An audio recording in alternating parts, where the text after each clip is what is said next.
तो आप सबका स्वागत है आपकी अपनी यूट्यूब चैनल भाईजी क्लासेज में। दोस्तों, बिना समय गंवाए आज हम क्वेश्चन नंबर 2 करने जा रहे हैं।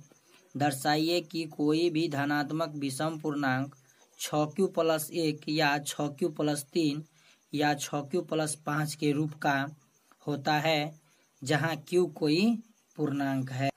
दोस्तों, इस सवाल को बनाने के लिए मानना पड़ता है वही यूक्लिड विभाजन परिमेयिका।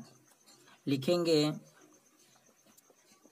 माना कि a बराबर भाज्य, b बराबर भाजक और r बराबर शेषफल। अब यूक्लिड विभाजन परिमेयिका क्या कहता है? लिखेंगे यूक्लिड विभाजन परिमेयिका से यूक्लिड विभाजन प्रमेयिका से a बराबर bq+r,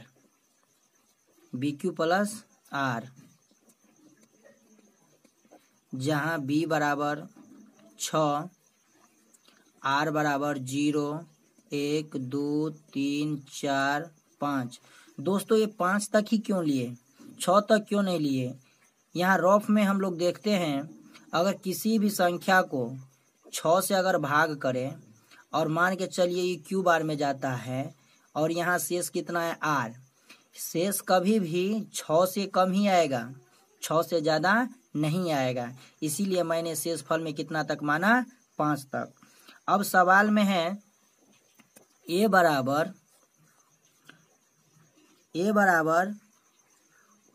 6q+0 मान सकते हैं एक बार, क्योंकि शेष के जगह पर a1 इसको कर देते हैं। a2 बराबर 6q+1, जितना तक शेष आया है उतना तक बैठाएंगे। a3 बराबर 6q+2,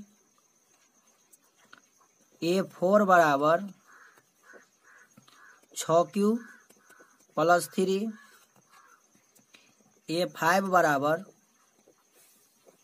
6q+4 और a6 बराबर 6q+5।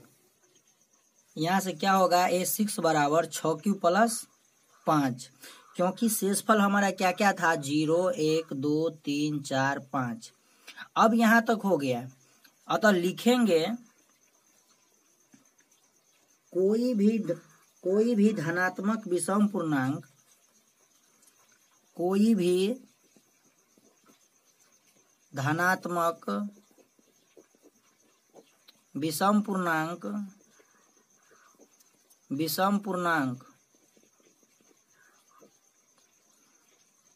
6q+1,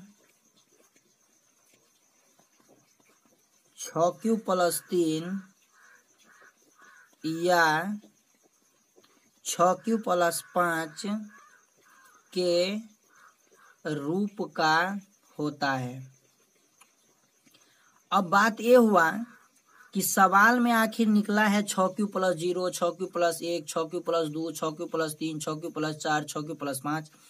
मैंने 6q+1, 6q+3, 6q+5 ही क्यों लिया? सवाल में था इसलिए? जी नहीं, आप समझने के लिए मैं आपको यहाँ बताता हूँ।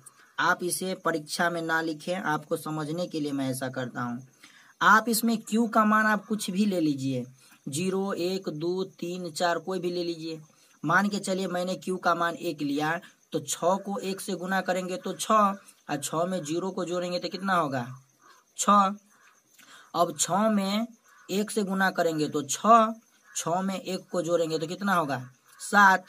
6 को 1 से गुना करेंगे तो 6, 6 में 2 जोड़ेंगे तो कितना होगा? 8। 6 में फिर 1 से गुना करेंगे तो 6, 6 3 9, 6 1 6, 6 4 10, 6 1 6, 6 5 11। अब दोस्तों देखिए, विषम कौन सा संख्या होता है जिसमें 2 से भाग न जाए? तो 6 में तो 2 से भाग चला जाएगा तो सम हो गया। विषम कौन हो गया? 7, इसीलिए मैंने क्या लिखा? 6q प्लस 1 लिखा। इसके बाद देखिए 8 में भी 2 से भाग चला जाएगा, 9 में नहीं जाएगा, इसीलिए 6q प्लस 3 को मैंने लिखा 6q प्लस 3। और 10 में भी भाग चला जाएगा 2 से, इसीलिए यह सम हो गया। 11 में नहीं जाएगा तो 6q प्लस 5 6q प्लस 5 के रूप का होता है। अगर सम संख्या पूछा होता तो हमारा आंसर क्या होता? 6q होता, 6q प्लस 2 होता, 6q प्लस 4 होता। इसीलिए दोस्तों इसका आंसर होगा 6q प्लस 1, 6q प्लस 3 या 6q प्लस 5 के रूप का होता है। प्रूव्ड हो गया। क्या हो गया? प्रूव। हमारा अगला सवाल है, किसी परेड में 616 सदस्य वाली एक सेना की टुकड़ी को 32 सदस्य वाले एक आर्मी बैंड के पीछे मार्च करना है। दोनों समूहों को समान संख्या वाले स्तंभों में मार्च करना है। उन स्तंभों की अधिकतम संख्या क्या है जिसमें वे मार्च कर सके? दोस्तों इस टाइप के सवाल में HCF निकालना पड़ता है। जब कभी सवाल में अधिकतम की बात हो तो आप क्या कीजिए? उसका HCF निकालिए।